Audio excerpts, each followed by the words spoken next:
Baik, Quran surah ke-46 Al-Ahqaf ayat ke-15. Ya. Hati-hati kalau usianya sudah 40 tahun bahkan lebih. Hati-hati. Ya, hati-hati. Quran surah ke-46 Al-Ahqaf ayat ke-15, ya. Wasainal insana biwalidayhi husna. Kami wasiatkan setiap manusia itu berbuat baik pada orang tuanya, ya. Hamalathu ummuhu kurhan, ya. Ibunya mengandungnya sulit luar biasa sampai kemudian menyapinya, selesai. Poinnya bukan itu. Surah 46 Al-Ahqaf ayat ke-15. Perhatikan. Poinnya adalah, maka bila ada seorang anak sampai usianya 40 tahun. Ada ayatnya? Sampai 40 tahun dan masih didapati kedua orang tuanya. Hati-hati, sampai 40 tahun. Sebetulnya ayat ini bisa umum, orang tuanya masih ada atau sudah meninggal. Maka perhatikan, diajarkan doa oleh Quran. Diajarkan doa. 1. Rabbi auzi'ni an ashkura ni'mataka allati an'amta alai. Belum selesai. Wa ala walidayya. Perhatikan betul ya. Mohon maaf sebesar-besarnya. Usia 40 tahun, kata Quran, banyak-banyak berdoa. Doanya 2. Yang pertama, Rabbi auzi'ni, ya Allah mohon bimbing saya, ya, an ashkura ni'mataka allati an'amta alayya, untuk mensyukuri nikmat-nikmat yang telah Engkau berikan kepadaku selama 40 tahun ini. 40 tahun. Insyaallah.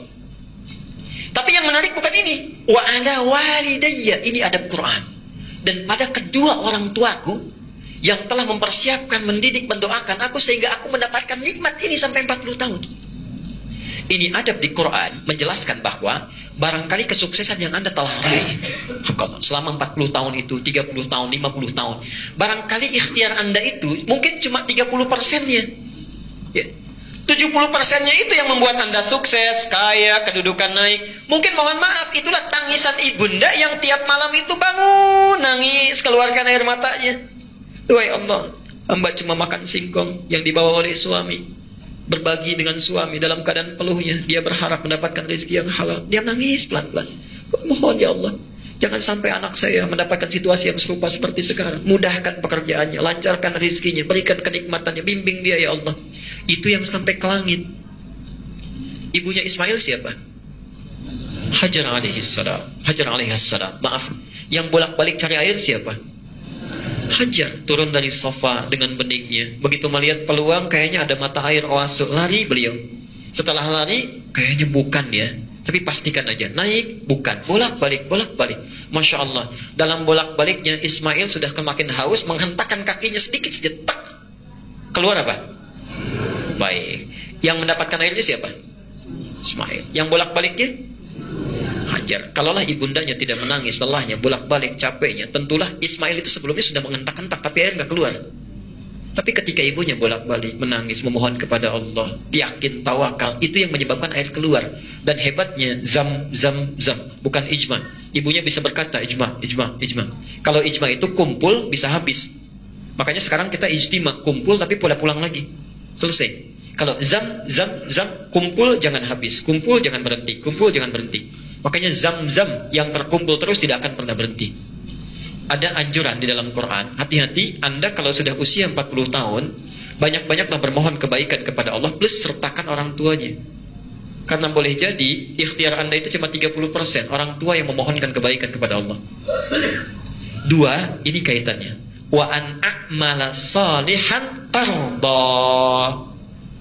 Ya Allah, bimbing saya supaya banyak mengerjakan amal soleh yang Engkau ridhai. Ini poinnya. Amal soleh yang Engkau ridhai. Maaf, sholat amal soleh bukan? Amal soleh, tapi belum tentu orang sholat Allah ridha. Barangkali saat sholat ada riyanya, ya. Imamnya bagus mimpin sholatnya, alhamdulillahi rabbil alamin. Selesai maghrib kata makmumnya, Ustaz, Masya Allah suara antum bagus sekali, saya sampai khusyuk dengarnya. Masuk setan, tak. Begitu isya nanti diupin sedikit biar lebih bagus. Iyyaka na'budu wa iyyaka nasta'in. Tadinya nggak ada ini tuh. Ya. Begitu dipuji muncul. Itu sudah masalah tidak diridhai. Ya. Infak yang riya tidak diridhai, hilang pahalanya. Coba antum cek ya. Ya gampangnya di Quran aja lah, ngambil 40 tahun. Dari 40 tahun kan bekalnya untuk ibadah ya. Harus pulangnya. Coba dari 40 tahun ini, berapa tahun yang jadi ibadah? Cek. Tuh ya. Gampangnya begini, menurut penelitian, kecil-kecilan ini ya, setengah usia manusia itu dipakai tidur. Setengahnya. Jadi kalau 40 tahun, tidurnya berapa tahun? 20 tahun ya. Dari mulai bayinya, tidur siangnya, tidur malamnya, ya capeknya, kurang lebih lah setengah usianya. Jadi yang dipakai beraktivitas berapa tahun? 20 tahun. Di sini sholatnya, makannya, minumnya, bohongnya, plus tadi gosipnya sampai 5 tahun. Ya. Baik. Jadi kalau kita beraktivitas 20 tahun, usia 40 tahun, punya aktivitas cuma 20 tahun. Ya. Yang jadi ibadah berapa tahun? Misal setengahnya, 10 tahun ibadah. 10 tahun. 10 tahunnya yang lain. Dari 10 tahun ibadah sudah diridhoi Allah belum? Sudah pasti diterima belum? Kira-kira yang diterima berapa tahun? Tuh. Ayo ambil. Gak usah pesimis, mungkin 5 tahun. Yang jadi masalah, orang usia 40 tahun punya amalan yang dibanggakan, yang tak bermasalah cuma 5 tahun. Sebelum ke sana, saya mau tunjukkan dulu. Sebelum ke sana, saya mau tunjukkan. Gini poinnya. Ada orang diberikan 40 tahun, amalan utama cuma 5 tahun. Ada anak dikasih usia 4 tahun, Masya Allah, dia sudah amalan luar biasa. Amalannya melebihi usia 40 tahun. Orang 40 tahun belum hafal Quran. Ini anak 4 tahun sudah hafal Quran. Ya. 40 tahun matanya sehat, kakinya sehat, tangannya sehat. Anak 4 tahun matanya buta, sarafnya terganggu, hafal Quran. Antum kemana aja? Dan bagaimana bisa menjawabnya di hadapan Allah? Saya kan pernah katakan seorang anak kecil, Musa namanya, 6 tahun, 7 tahun, dari Asyut di Mesir. Masya Allah, belajar Quran. Ya, sampai bapaknya mengantar pakai motor dimodifikasi, jalan 20 km. Awal-awal gurunya cuma minta 1 ayat. Anda bayangkan dari Lebak Bulus ke Bekasi ke sini. Begitu datang ke gurunya, minta ngaji, baca alif lam mim, udah pulang lagi, ntar besok datang lagi ya. Kira-kira mau datang lagi nggak besoknya itu? Ini anak sabarnya luar biasa, sabar, paham. Ini guru pasti ada hikmahnya, ada tujuannya. Masya Allah, ditekuni sampai hafal Quran. Bapaknya yang nganter belum hafal, anaknya yang buta hafal. Tapi setiap pulang, bapaknya ngecek lagi hafalannya, disimpan di dashboard motornya, dimodifikasi, cek, nah, dimanfaatkan di jalan sampai hafal. Begitu sudah hafal Quran, itu sampai beritanya disebarkan secara viral. Allah berkehendak sampai salah seorang reporter televisi datang, ya, merekam itu. Ditanya, ya Syekh Musa, Syekh Musa, jika Anda diperkenankan oleh Allah untuk memohon saat ini, apa yang mau diminta? Kira-kira kalau mata kita nggak bisa lihat, mintanya apa? Saya melihat, ya, minta melihat. Tapi jawabannya mengejutkan. Lihat kalimatnya.